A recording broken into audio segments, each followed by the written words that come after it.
Like, Cleveland, dealing with the reporters and the media in Cleveland is misery. And every year they looking for a fresh start, no matter who it is and where they at. Then Mary Kay came after him for that. Audio courtesy Arena Gridiron. Well, you know. Such hopes to see him on Radio Row at the Super Bowl. I laying down the gauntlet. Let's go.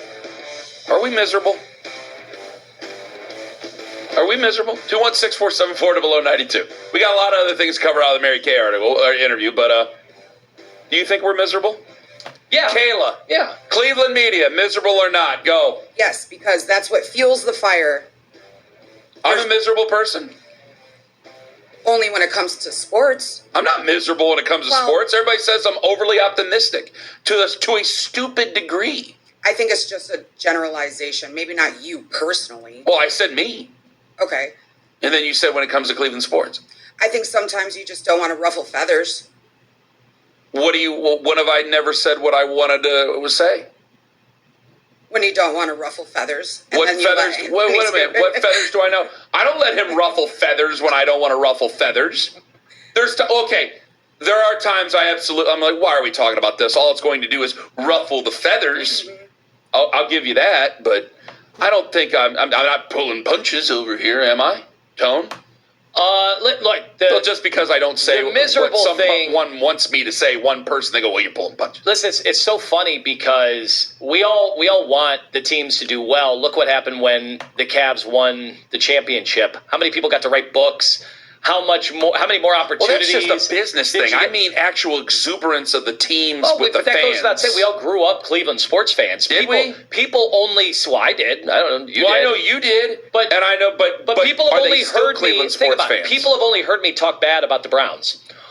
Well, tell me, how have the Browns done since I've been on the radio here? And when we made the playoffs, you were crying, real tears. We still get made fun of for how emotional we were that we made the playoffs. I was emotional for the fans. I wasn't emotional for the players. Oh yeah, okay. I mean, the players come and go, but like I care about my watching of the Browns. Like, I was apathetic this year.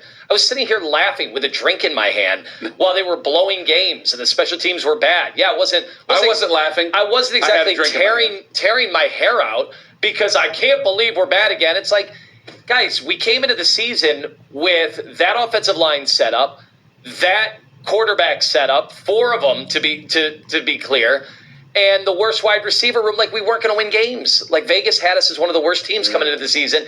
Played out that way. It's exactly how it looked. Do I dare take any of these calls? Because they're coming in now. And my problem is that if you it's just like coming in hot, guys. If you name names, I'm going to dump you. You can say the general Cleveland media or Anthony and I or somebody on the fan. You want to say something about someone on the fan? We'll leave it to that. But if it's like, Mary Kay, this and that, I'm going to dump you and I'm going to hang up on you. Go ahead. All right, here we go. Are you sure? Oh. What are you looking at over there? Oh, we're getting a deluge. We'll get your JCU odds at 9:45, okay? All right, Ron and Shaker, hello. Kenny and Anthony, my brothers from other mothers. How are you today? Good morning to you. Hello. Hi, Ron. Go ahead. Hey, listen. No, I don't think the Cleveland media is miserable per se. Maybe the dangerous one, but Daryl Ryder. But he's still a great guy, and I love him. But no, I think you guys are soft. To be quite honest, you guys are soft as funeral music. Why am I soft? Why am I soft?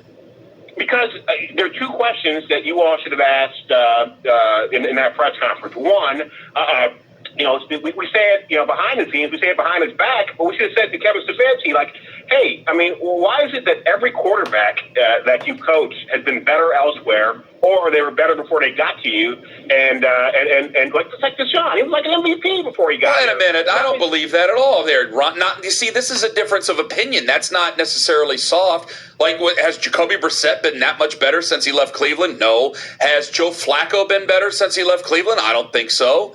Was he better in Indianapolis? Like, he had a couple of games in Indianapolis where he was good, but that run in 2023 was the best he's done since.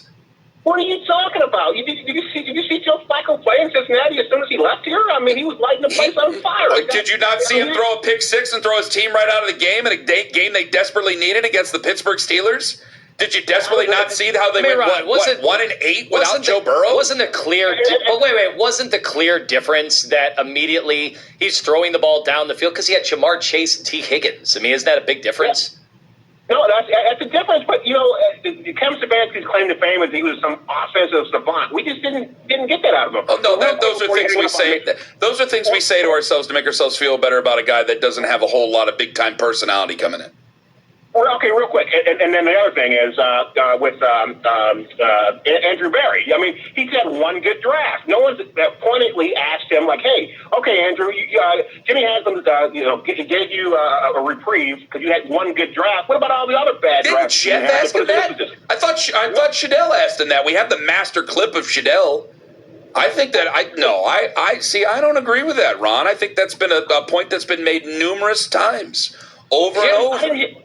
I didn't hear Shadell make that comment. What exactly did he say? Shadell makes all that. Shadell handles. Maybe Shadell did not ask him that thing, but I know that Shadell has. I mean, Shadell has gone right at. And thank you for the call. I just think gone right at. Like the people though. It's a good call. That talk about just how negative. I'm like, man, if you guys were in New York or Philly won the Super Bowl last year. Philly won the Super Bowl, and go watch those press conferences over the last 10 months. There's been no Super Bowl. There's been no Super Bowl honeymoon in Philadelphia. They've been miserable about that team all year, and watch them go and repeat. Chance in